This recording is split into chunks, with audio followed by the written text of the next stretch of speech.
সত্য করে কথা বলেন তো, এখানে দুজনই ব্রাইডাল শ্যুট করেছে, কারো পক্ষে বিপক্ষে না। আপনারা একটু কমেন্ট করেন তো কাকে বেশি সুন্দর লাগছে। এই তানিশার পাশে তার হাজব্যান্ড নাজিম আছে, তার চোখে মুখে একটা ফুরফুরা ভাব থাকবে হয়তো, কিন্তু মিমের পাশে নাজিম নেই। মিম একটু হারানোর শোক আছে তার চোখে, কিন্তু মিমকে কিন্তু আমার কাছে, আমার আমার দৃষ্টিতে মিম হচ্ছে অনেক মায়াবী একটা মেয়ে, অনেক সুন্দর, মায়া লাগে তার চেহারা দেখলে।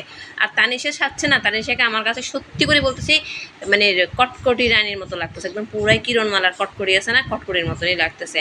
আপনাদের থেকে কাকে বেশি সুন্দর লাগছে, কাকে কেমন লাগছে একটু কমেন্ট করে জানাতে ভুলবেন না। মিম দেখতে আসলেই সুন্দর, মায়াবী একটা জিনিস। আর ওইটা তো ঢঙ্গি, ওই তানিশা পুরাটাই ঢঙ্গি। ঢঙ্গি মেয়েদেরকে আর 420 মেয়েদেরকে ছেলেরা বেশি পছন্দ করে আমি দেখলাম। আর যেগুলো ইনোসেন্ট, সহজ সরল, মায়াবী, ওগুলো আবার ছেলেদেরকে পটাইতেও পারে না, ওরা নিজের মতো করেই থাকে, তাই আর কি নিজেদের হাজব্যান্ডকেও ধরে রাখতে পারলো না।